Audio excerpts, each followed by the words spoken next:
Spooky. Hello, everyone. Guess what I've forgotten, Renata? What? Oh, my God. No. You're naked. I know. You're naked, my girl. Can I run out and grab my lippy while you introduce what's happening today? Oh, fantastic. Of course. Absolutely. So good evening, all of our beautiful friends in the Northern Hemisphere, and good morning to all of our gorgeous followers here in the Southern Hemisphere. My name is Renata Daniel from Newcastle Ghost Tours. I'm part of the Paranormal United Network, and we come on, and Anne, who will be coming on in a second, that way, that way, there, will come on every Tuesday morning at 10 o'clock to present the ABC of Paranormal Strangeness.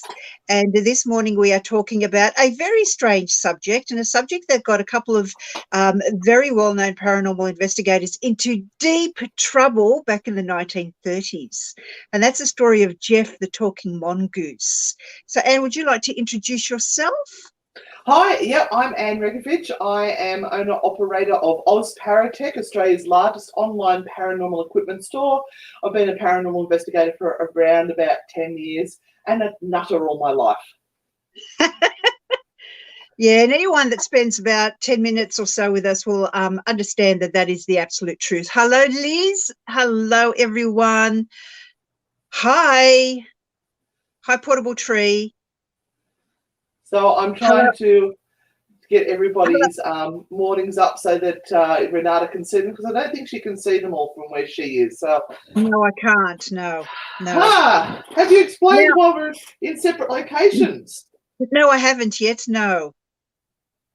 Go ahead and explain. I don't know if I can do it without snarling.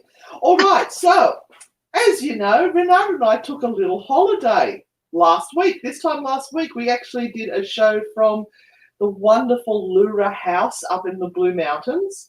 It was only 3 days away, 2 nights, and it was a much needed little break for us. And we've just had a big COVID outbreak in Australia, and they've labelled the Blue Mountains where we were as one of the places that if you were in that region up until the 22nd of June, then you must go into lockdown for 2 weeks. So we were up there on the 21st and the 22nd. There are actually no cases in that area at all, nor when we only visited the Blue Mountains. We didn't stop for petrol or anywhere else. We went from home, which is a safe zone, to the Blue Mountains where there were no cases, but they still included it as a lockdown. So unfortunately, Renata and I have to separate, as you do. I'm not happy, Jan, as we like to say. There was an ad here in Australia where it was not happy, Jan. So here we are. Oh, Canada, hello. Oh, hi there from Canada. That's awesome. It makes me so excited to see all these different countries coming on to listen to the crazy Aussies. And we've got Colette from Ireland. Woo-hoo! That's beautiful. See, we've earned our Australian Ambassador Paranormal Award, Renata. Oh, yeah, let's bring that up. Well, I mean, somebody this morning on one of our Instagram pages has gone off about Queens of the Paranormal by Studio 10, huh? What's their cred for being able to dub you the Queens? And do they know about Q Station and Paracon and Alex, who we shall not mention? I'm like, dude, have you ever done your homework on that? We saved Paracon. We were the rescuers of Paracon. It's like, Jesus. Even Bill Chappell will tell you that. Anyway. It's just one of those things. Apparently, some people just can't let go of the past. Then he made some sort of sarcastic comment about, because I put a photo up of my husband and I on our date night, which we do so rarely, saying, oh, he's obviously enjoying his date night because he's on the phone. So then I've got on and said, yeah, he actually did. And how's your love life? I bet you're happily married with your sparkling personality. So I'm just waiting for that to blow up. I can't help myself. These people that are just so self-righteous and full of poop Yeah, I'm naughty. I added to that statement too, by the Oh, way. did you? So yes, I did, Oh, oh, because nice. I'm in that mood right now. You are. Do This is not this is what cross happens when Renata. you get. This is what happens when you get into self-isolation and there's no one to stop you. Are we at least on the correct side for us that you normally see us? Because everyone's No, just saying, "Oh, we're on the opposite side." Oops. And I never notice mind. I've got my name up. Oh yeah, you do. You got yours there too, Renata. Mm. Now, Hmm. we have a really interesting subject today, and a subject that I don't know, maybe you have never heard about, and maybe you have heard about. I remember coming across this when I was doing some work on Harry Price, who was quite a character in his day and really brought the whole thing of ghost hunting into the public sphere, because men in high places used to be the only ones who did ghost hunting back in the 1900s.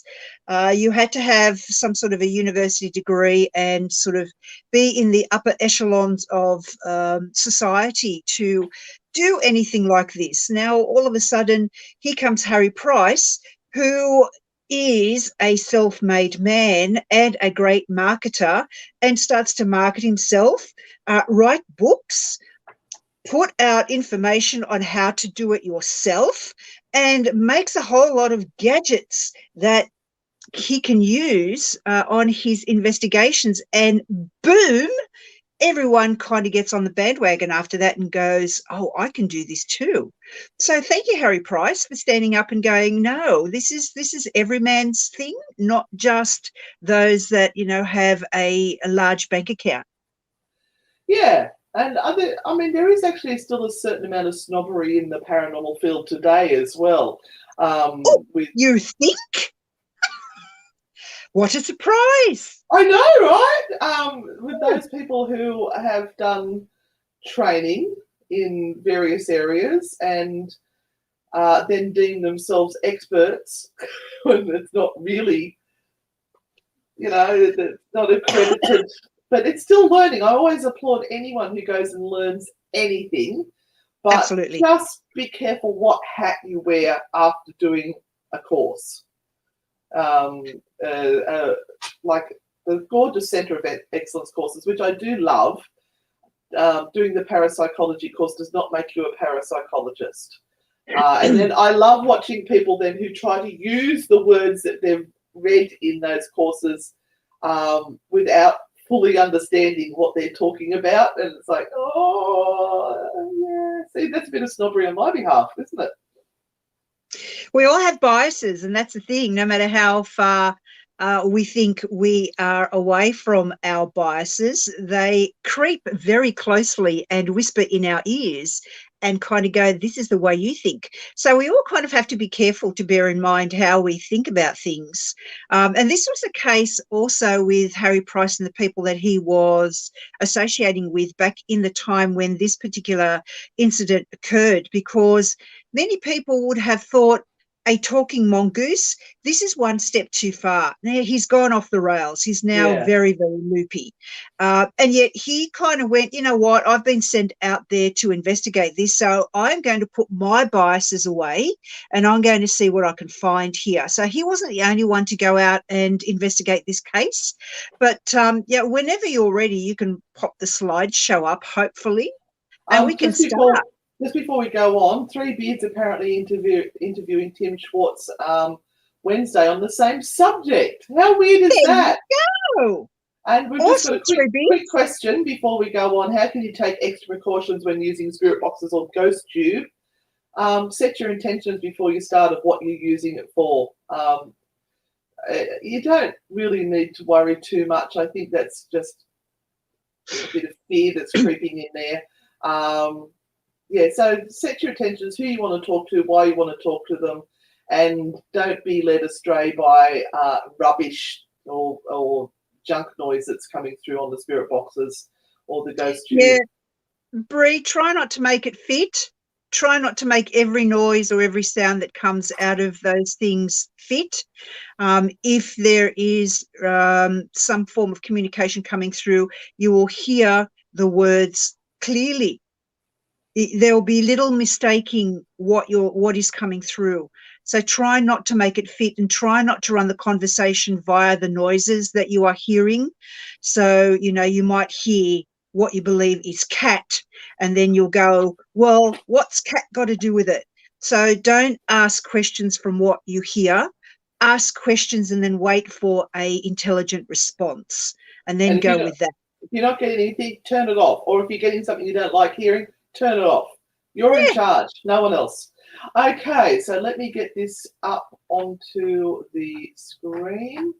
That's not it. Where is it? I think that's it there. Present. There we go. Yay! Get this up on my phone as well. Look, it's all working. I've got a new laptop, everyone. Fabulous. Plus, I'm also 15 kilometres away. Yeah, I think exactly. that helps. So it's all your fault. Although I did break the laptop again yesterday, the new one. But I spoke to Roman, who is my genius on the computer, and he spoke a few words, and it started working again. I don't know. I really don't know. Well, I dropped my laptop on the floor this morning for the 15th time, so I'm just happy it's still working. Yeah, we're obviously very good with technology. Absolutely. All right, I'm just trying to find out where we're up to.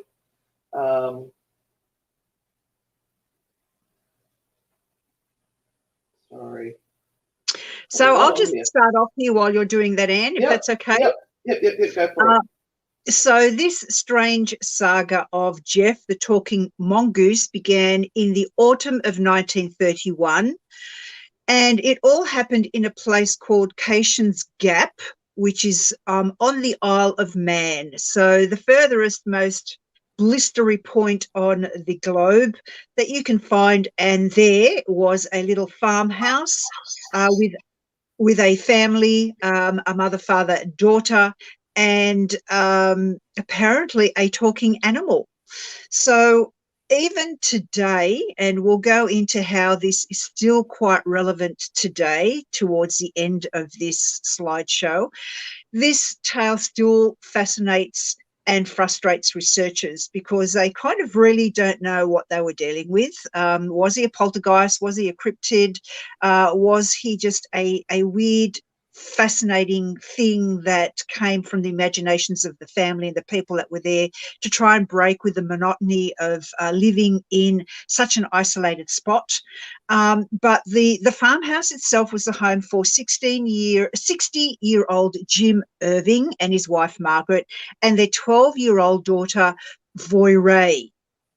So Jim had been a travelling salesman before taking up farming in his retirement. The farm was not a success. Jim was not a happy man. Let's just get that out there. So productivity was dropping and the family struggled to make ends meet. They had no electricity, no phone and no radio, and their nearest neighbours lived a mile away. That's pretty awful. Yeah. So you want to go to the next slide? And as we mentioned before, Gef the Talking Mongoose was a case that was made famous by Harry Price. Harry Price actually did a lot of interesting cases. He did put himself out there. Much of that, I think, was to gain notoriety. He was in the forefront of the field when it came to being in the eye of the public. I think he made very, very sure that his stories reached newspapers and that he had a persona out there.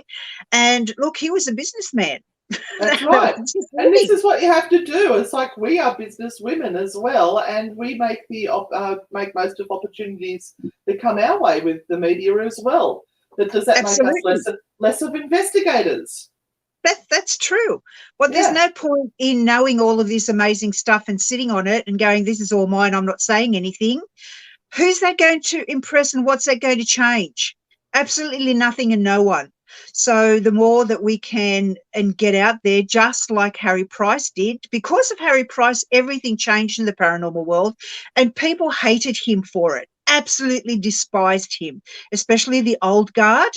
But sometimes that's how you crack the surface of things and make things change and make things happen. Now, Portable Tree said, is this like the octopus who predicts the winning team? No, this is an evil little fucker. Oh, sorry, fecker. Next slide. Yep. I swore. I'm sorry. So this slide says the bizarre story of an evil talking mongoose who haunted and terrorized a family for years, sang nursery rhymes, and even gave out racing tips. So, Portable Tree, you're about right. Yep.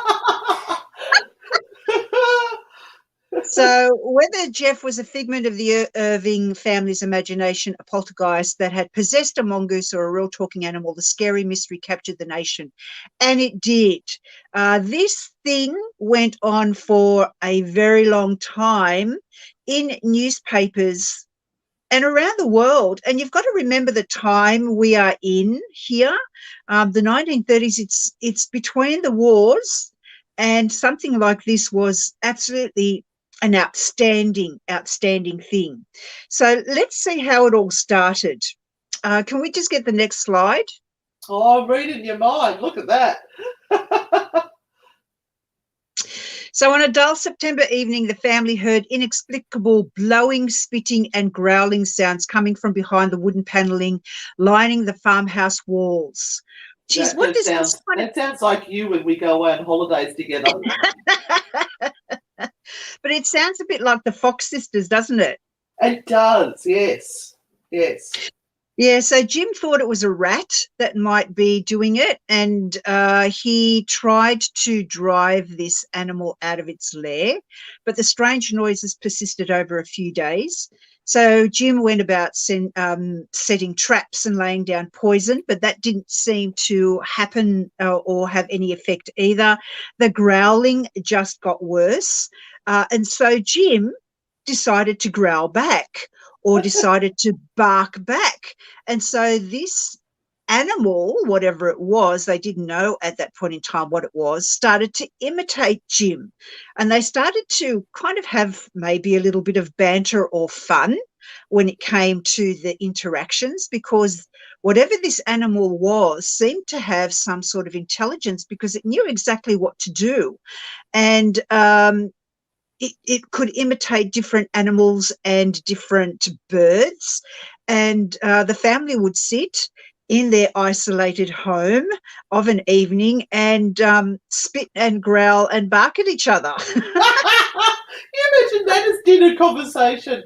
How are you today, love? Oh, it was a good day. Oh, Mrs. Smith spoke to you in a rough way. Oh, my God. Absolutely.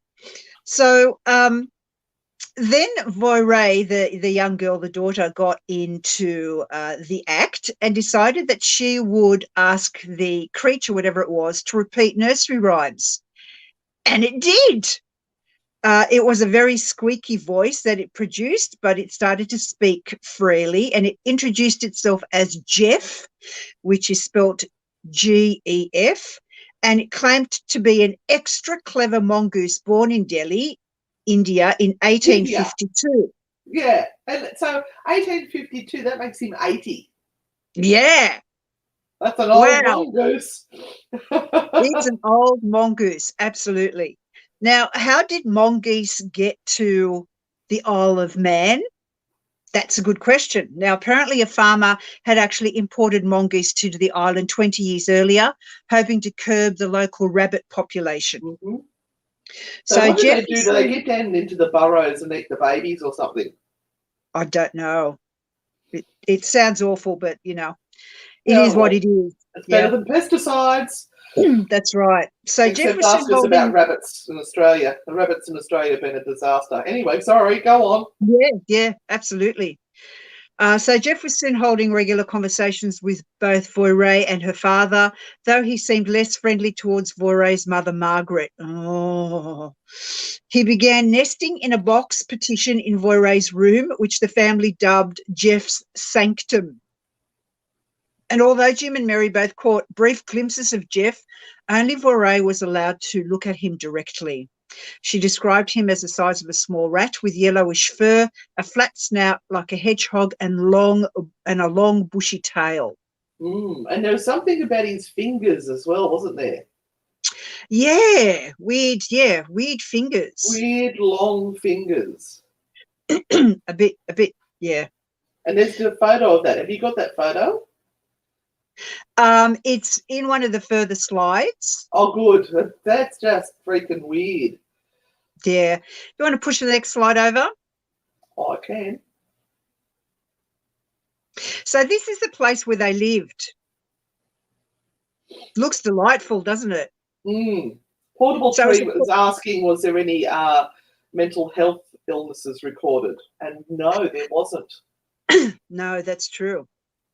So the Irving farm was located in Cation's Gap near the hamlet of Dalby on the Isle of Man. The story was given extensive coverage by the tabloid press in Britain in the 1930s. The Irvings claims gained the attention of parapsychologists and ghost hunters such as Harry Price, Hereward. I can't see it because you've got Carrington. Yes, Hereward Carrington. I've got a slide about him. And Nandor Fordor as well. Now, they all had kind of different hypotheses on what was going on, which is really interesting. I hadn't heard about Hereward Carrington before, but he was quite again, another prominent figure in the paranormal world back then.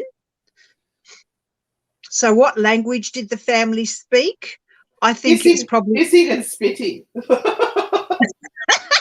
I think it was Isle of Manish. I don't know.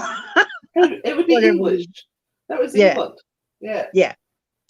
So Gef soon became one of the family, and during the day he would roam the island riding on the back axles of buses and cars, apparently. And in the evening he would return home to share news and gossip he had picked up on his travels. Sometimes you know what happened? Did you know about what happened when he used to catch those buses and trains into the buses into town? No, let me know. Tell me. Apparently the townsfolk started putting complaints because he started stealing, and he was stealing stuff and bringing it home to the family. And he would, it was that bad that they actually put some sort of device under a particular bus to stop him jumping up into that area. And when he got home one day, apparently Gef said to the people that lived there, "Oh, they've put something under the bus, so I can't bring stuff home to you anymore." And he said, "But it's okay. It's only bus 83 or something like that." And so they went in to check to see if that particular bus had that device put underneath it. And sure enough, it was under there. They had actually put it there to stop him stealing from the shops. Now, isn't that curious? So here you have a case that if it is a poltergeist, it is going out into the general population and stealing. And that's just weird. Absolutely weird. But I also love that he was bringing home gossip. Yes. It's a nasty piece of work. Yeah. So so he'd come home and he'd share the local gossip. Sometimes he'd also read out items from the local newspapers, and when he grew tired of chat, he would just call out "vanished" and make himself scarce. Oh, apparently they what's that about? Manx was also spoken on the Isle of Man. Yeah. So a local dialect. Bit like Norfolk Island, Liz, hey?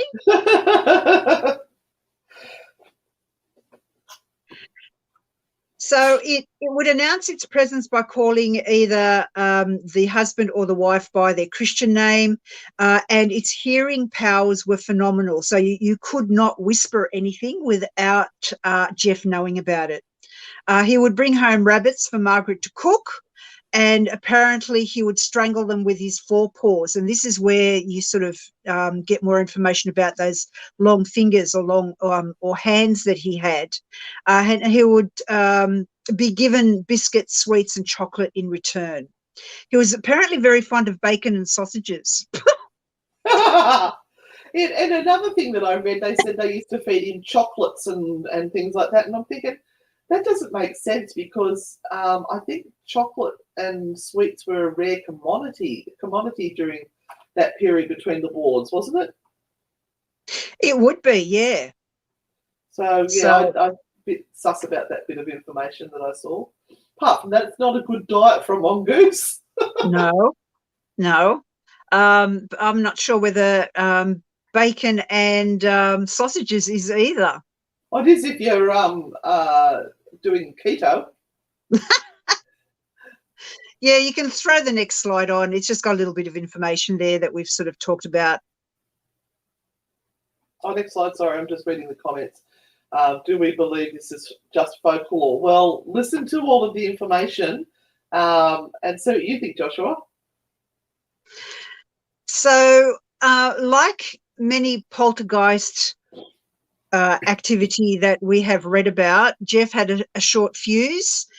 He would fly into a rage if Jim was talking too long in the mornings, and he would snap at him and say things like, if he was reading the paper, Gef would say, "Read it out, you fat-headed gnome." So he had a temper. So who was teaching him this sort of talk? That's what I want to know. I don't know. I don't know. Now, Voiré seemed to be a bit of afraid of Gef when he first came through, and she even started to sleep in her parents' bedroom because she was a little bit scared of it. But then she sort of got really used to the fact that he was there and liked sort of the, I guess, the companionship that this offered. Yes. Now, sorry, I'm looking at my notes here. Now, on another occasion, and now we talked about the fact that Gef didn't like Margaret, the wife. Yes. She found herself pelted with stones as she walked home, and she said, "Is that you, Gef?" And it answered, "Yes, Maggie, the witch woman, the Zulu woman, the Honolulu woman." This is Gef talking. Yeah. It's just crazy. Such a vocabulary on the mongoose there. I know. And you know, there was one of the things I read about him said that he used to spy on her when she was getting dressed. Ew. Now, the Irvings actually left the Isle of Man, and Gef didn't go with them. He stayed, and a new owner, a Mr. Graham, came to own the property. And what they do say in this particular piece of information that I have is that in 1947, Graham trapped and killed a strange-looking animal that seemed to be neither ferret, stoat, nor weasel. It answers to all descriptions, the puzzled farmer told the local press, and eventually Graham too left Cation's Gap and the farmhouse was demolished. Yeah, another report I read was that before they left, they shot the mongoose. They killed it and they showed the body to people to show them what it had looked like. So there's two completely different stories there on what actually happened to the mongoose. Wow. Apparently, like I said, there were a number of people that were called out because, of course, this got notoriety all over England with this story, and I'm sure all over the world. And so they called out a number of parapsychologists and ghost hunters to try and see whether this was true. And Gef kind of had an opinion about some of them. He didn't like Harry Price at all. And he complained that Harry Price was the man who puts the kibosh on the spirits. So he kind of said, well, Harry Price is only here to find out that I'm not real.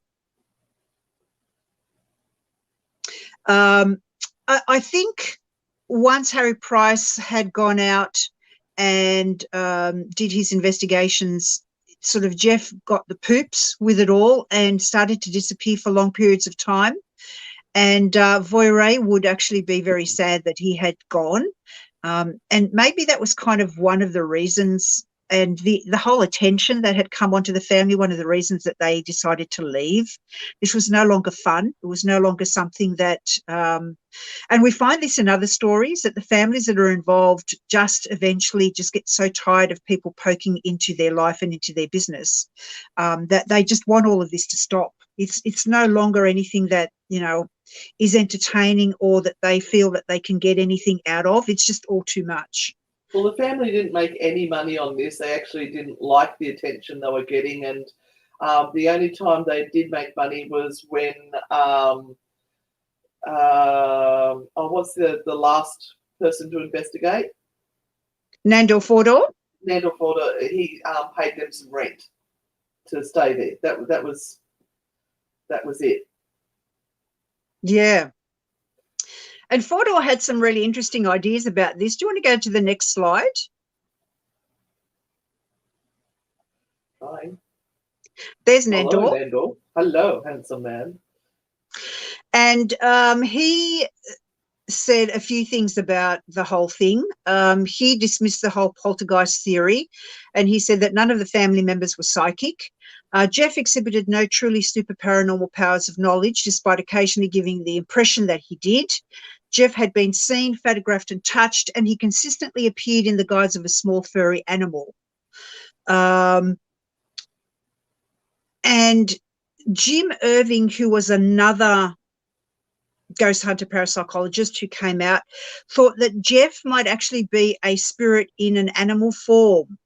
So all of them that had been out there had kind of different ideas on what this thing was. Of course, Fodor says poltergeists are always invisible. Gef never claims to be without an animal form. He eats, drinks and sleeps. He leaves teeth marks in the butter, in the larder and in the fat of the bacon. He catches rabbits and performs various other services for the family. Poltergeists are an unmitigated affliction, while Gef is an asset. Isn't that interesting? Yeah, I know some of the things he was saying to the family, though. I don't know if he was an asset or not. Deborah Ann's come up with a suggestion. Makes me think of the whole egregore thing. Yes. Have they fed the energy into this particular being and created the entity, so to speak? Well, Fodor reckoned that it actually wasn't, how they talk about in poltergeists, how the target person is normally a young person, 13, 14, a teenager who is suffering from some sort of angst or something. Fodor actually thought that it was the father. Oh. That it was the father. He said, as I look back as a psychologist in my memories of Irving, one fact stands out which my story does not reveal. He is a man who failed in life and whose many passions were too strong to bear this failure with resignation. As a commercial traveller, originally his horizons were too wide, both physically and mentally, to reconcile himself to be cabined and confined to the cabined and confined life of a sheep and goat farmer in a godforsaken spot where he was constantly struggling against physical starvation. So he reckons that Nandor Fodor reckons he had a mental breakdown, and this is the development of death. Right. Okay. So this could be like a breakaway component of his personality that's taken on a form. Yeah. Very weird, huh? Yeah. A bit like the split personalities, but not quite. Let's go through the last couple of slides there. So here's Hereward Carrington, who was a British-born American investigator of psychic phenomena and author. His subjects included several of the most high-profile cases of apparent psychic ability of his times, and he wrote over 100 books on subjects including paranormal and psychical research, conjuring and stage magic, and alternative medicine. I have some of his books. Sorry? I have some of his books. I bought them when we were in Glastonbury. Oh, okay. I was so excited when I saw his name on the spine of a very old book. He was a rather handsome-looking gent, wasn't he? Oh, rather. Delightful. Has he got handcuffs on there? That could be really exciting, Renata. Okay, keep going. Oh, she's going to get me off that slide. Look at the eyelashes on that. I know. His tail looks like a bat, doesn't it? It does. You could clean the toilet with that. Yes, so that's a sketch of Gef, the famous mongoose. And if you look this up on the internet, you'll find a lot of information about it. So this is one of the alleged photographs of Gef the mongoose, although you can kind of say that that could be anything.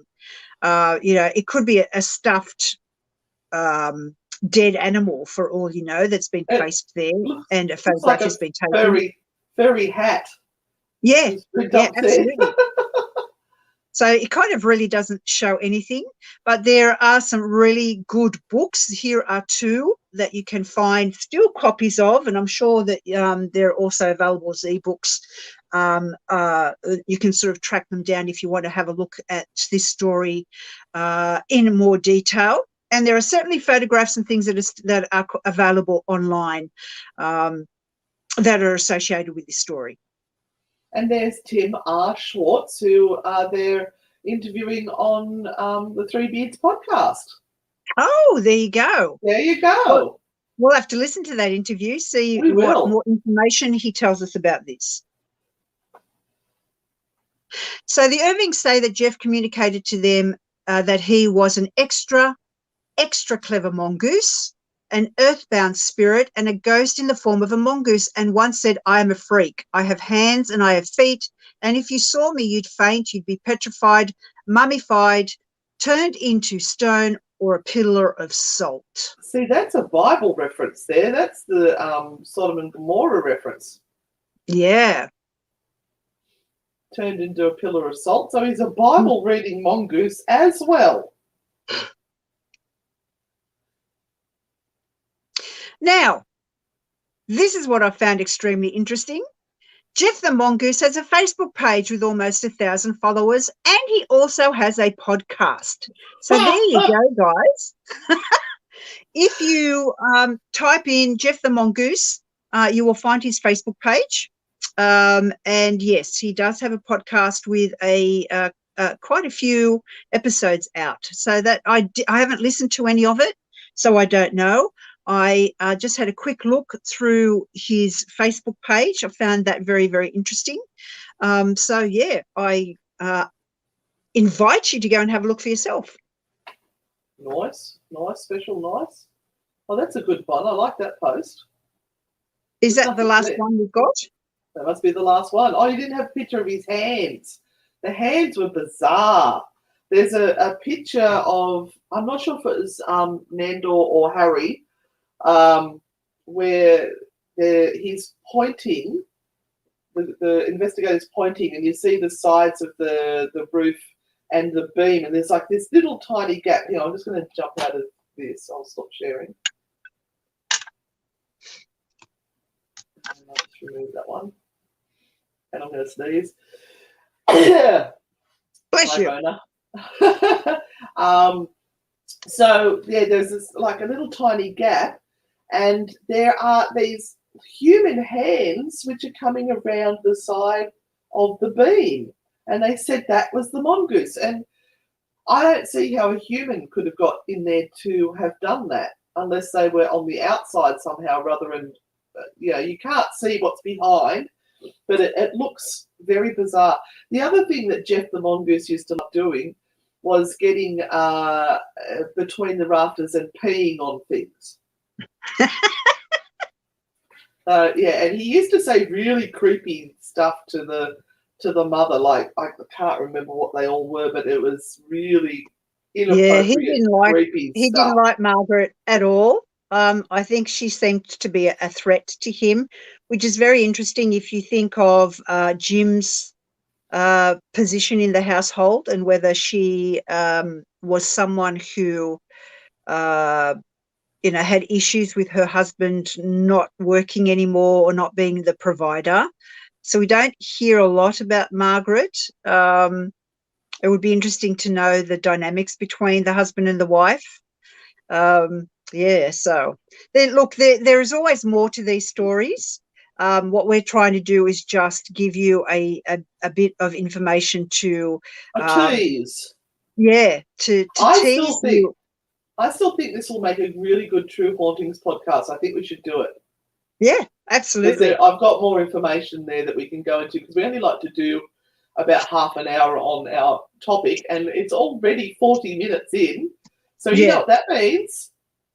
It's tarot time. Ooh! So this is where you get the opportunity to ask your questions, and we'll have the naughty and nice tarot if I can find my cards. I think I can see them over there. We ask that you don't ask very super personal questions, such as should I leave my wife, husband, partner, or are they cheating on me? Leave that at home and go and talk to them directly about that. And not really health questions like, am I going to die from this illness I have? We can't do that on Facebook. It's just not the right venue. So please ask a question. Try to be specific if you can. Now, we have a job for you all to do today. Please, could you go over to our YouTube page, which is Anne and Renata, A-N-N-E, and A-N-D, Renata, R-E-N-A-T-A. Please subscribe. If you've enjoyed what you have watched today, we would so appreciate it. Also, don't forget that the Paranormal United Network does have a, what do you call it? There we are, Paracon, Fearfest Paracon coming up, which has nothing to do with the Australian Paracon. This is the American one. So if you are interested in that, that's the link there. I'm just going to leave that up there while I go grab my card. So Renata is a very talented tarot reader. She's a gifted psychic and medium. She reads from generally the Rider-Waite deck, or the Golden Tarot, which is based on the Rider-Waite cards. I read from the Naughty Oracle cards with no skill whatsoever, and I generally make it up as I go along. So be warned. I'll just go get my cards, and I'll give you your first question. There you are, Natalie. Okay, the decision I made and followed through, is that going to clear my mind and focus on the future, Natalie? So this is for you. Giving my cards a big shuffle here so that you can see. And I'm going to draw the first card that is off the top of the deck. And you have the Ace of Wands. So that is a very positive card for you with that question, Natalie. So I dare say that, yes, you have been given this opportunity to make the decision that you have been making. It's exactly the right time for you to do it. You have to run with it now. So this is the beginning of the new journey. And although often beginnings in new journeys can be quite scary, once we have made a decision, there is part of our mind that goes, oh my gosh, what have I done now? But this card says, run with it. This is good.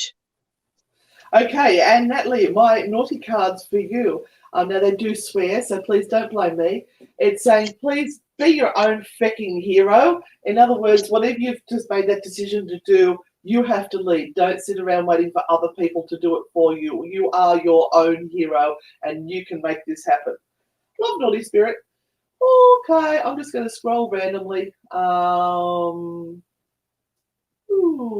Here's Joshua.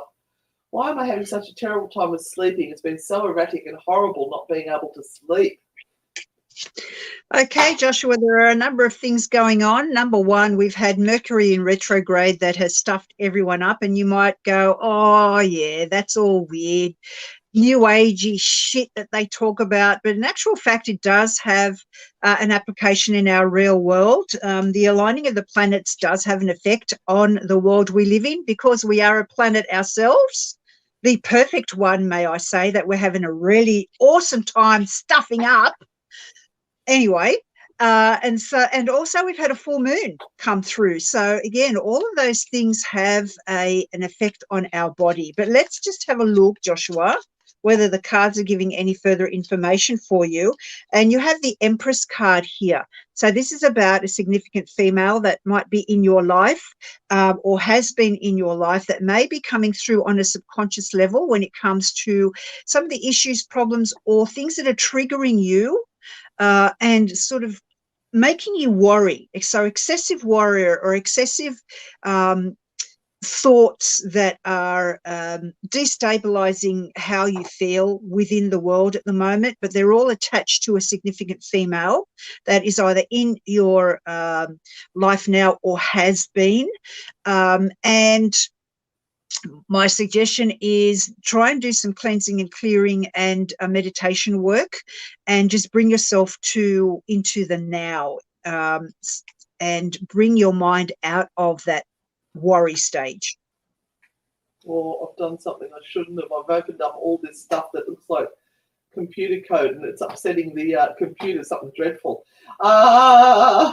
So I've just put the link for our YouTube page up there. We would really so appreciate it. Why am I having such a terrible time sleeping? Look, I'm going to put it down to also the full moon. It's been mucking everyone around, and we've just gone past the full moon. Make sure it's not a mundane thing that's going on, and make sure you've like removed your phone from the side of the bed. You're not looking at blue screens, which is like mobile phones, iPads and things, which can cause issues with your sleep. Oh, and the naughty cards are saying take a fecking breath already, so calm the farm down. You're obviously keeping your mind too active before you go to sleep, so have a nice cup of warm milk, vomit, and then go to bed.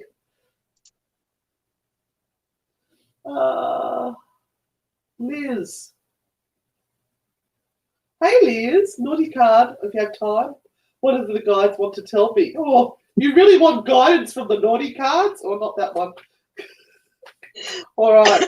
Oh, be love for feck's sake. Whatever you choose to do in your time on this earth, love it with your heart and soul. And if you're not loving it, it's not what you're meant to be doing. So maybe check if there's something in your life that's not bringing you joy at the moment, and refocus. Oh, the little piggies. How's your little piggies going? What's Rebecca got here? I'm at home with 7-week-old twin boys. Must be enough on watched over. So have they been watched over, Renata? Let me have a look. Twin boys, 7 weeks. Oh, my darling, I hope you have people that are helping you right now. Honestly, this is a tough time, and it has probably worn you out, as all mothers would know, what it feels like just after having a baby, and your daughter is going through it right now. Oh, and check this out. So that's exactly how you're feeling. You're feeling, oh my God, there are too many things to do and I can't do them all, and I don't know what to do, and I'm frustrated. Rebecca, I'd check also if there is a little bit of postnatal depression coming about for you too, and whether some of the things that you're feeling and sensing right now are just too much of a stress, and that you need to ask for help. Ask for help. Don't be stoic. Don't kind of think, you know what, I'm going to do all of this myself. I'm going to show the world how fabulous I am. Ask for help and assistance, and get some rest. Yeah. You are being watched over. Yes, all of your ancestors are watching you right now, but again, they want you to reach out for help if you need it, my sweet. Okay, let's get on to the next one. Am I where I should be right now, and is there a change coming from me? And Deborah Ann, thank you for your input on this show. That was really appreciated. Some good thoughts. I think we are always where we should be, even though we think that where we are is a pretty awful place, because we're either being taught a lesson or we are giving a lesson to others by our presence and what we are going through. So you kind of have a choice about whether you continue to be taught a lesson with regard to where you are, and you're repeating old patterns which have not been thought through, and which you're repeating for really weird reasons. You know you shouldn't be doing them, but you still are. Or you've grown through that and now you're actually teaching others. So I'm going to choose the first card off the top here. And look, you've got the Sun card. So I wonder whether you overthink situations, and whether you kind of, catastrophize things. So you think too much and get yourself into a pickle because you've overthought and created issues that aren't there. This card says you're in absolutely the right place. Patience is one of those things we are all learning at the moment, and we all hate it. And it's just one of those things in life that we have to push ourselves through. So, Deborah, you are in the right place at the right time. All right. Portable tree card, please. What big positive thing is coming to me? I like your thoughts. I like your way of thinking. That's awesome. Okay, portable tree. And look at this gorgeous card. So I'm hoping that financially things are going to improve for you, because that's what I see for this particular card, the 5. Being able to share and being able to acquire is what all of these cards are about, this particular one here. And you are a giving person. Can I also suggest on that wonderful frame of mind that you have right now is to have lots of gratitude and be thankful for what you have every single day, even if it is the smallest of things. Gratitude sends a message to our mind that says, I like to be in this position and I am respectful and grateful for everything that I have at this point in time. But I'm also opening up my mind to accepting more. Yeah. Because everything that our mind thinks we send in through to our body, and our body reacts to that, and then that is sent out energetically into the world. So the world is only mirroring what we believe our life to be.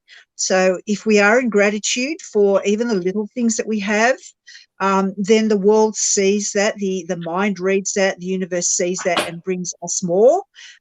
If we are continually whinging and carrying on about things when really some of those things are first world problems, then, the world will and the universe will kind of say, okay, I'll give you more to whinge about because obviously you like whinging. Did I mention we're blunt? Sarah, you sure you want a card?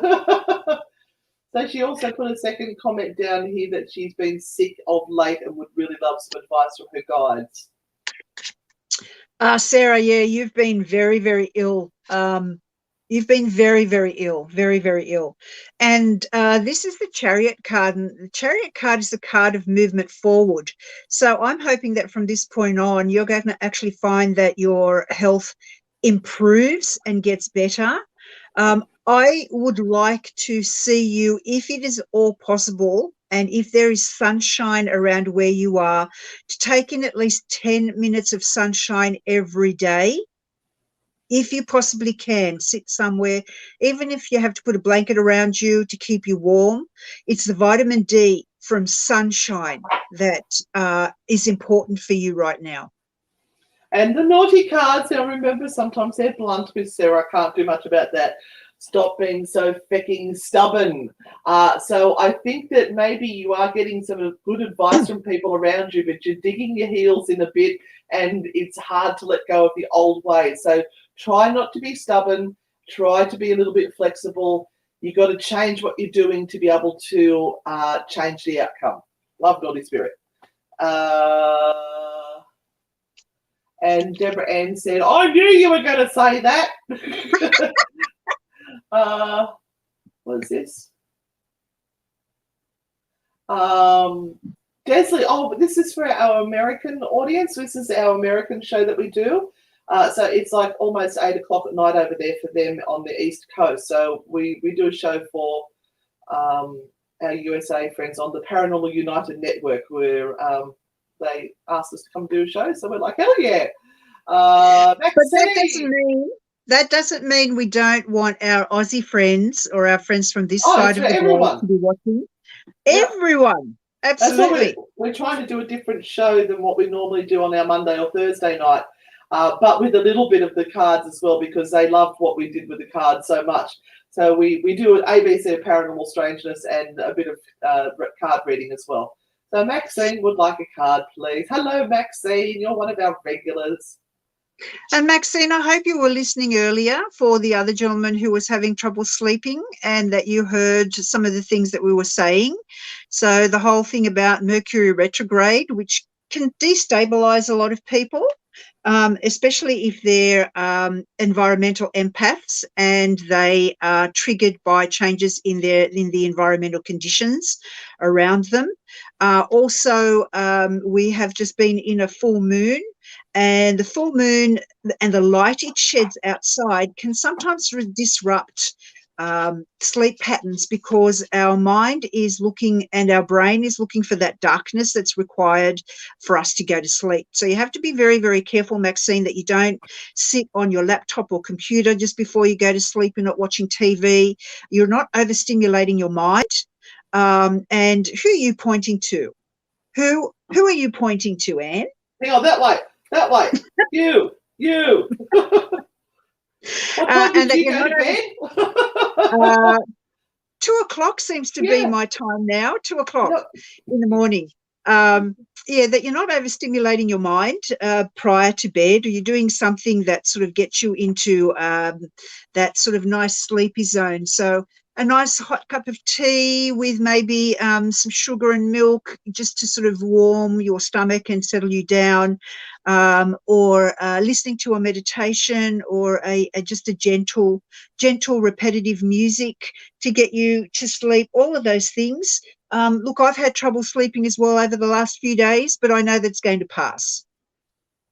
So it's temporary, my love. And don't drink coffee. Yes, Renata. All right, this is going. Where are we up to? Natalie said that I'm finally empowering my mind, grateful for all in my life and happy for challenges coming. Oh, awesome. And look, I have to say, because you were talking about having coffee, I now drink some beautiful chai tea that I originally bought when we were on Norfolk Island, and my husband, God love him, actually ordered some more chai tea for us from Norfolk Island, and so that's the evening tipple now. We have chai tea directly from Norfolk Island, which is the most beautiful chai that I've ever tasted. We bought some for Christy, didn't we? Yeah. We'll have to see what she thinks of it. All right, here we go. May I be greedy and ask for a card, please? We're not greedy, Desley. Of course you can have a card. So one from you, one from me. Okay, I think this will be almost our last one, hey? Yeah. Okay, so Desley, the thing for you here is the Three of Swords. It doesn't look really good, does it? These three swords stuck in your heart. So you might be finding that, again, there is a period of time at the moment where some memories come up for you that are triggered by an event or a special time in your life. So it could be an anniversary time or a birthday of someone who has passed, someone who has had a major influence on in your life, and it sort of triggers those emotions. You wish they were still there, and you wish they were still part of your life. Could be about a friendship, again, something that you've read or something that you've seen online with regard to a personal attachment to you.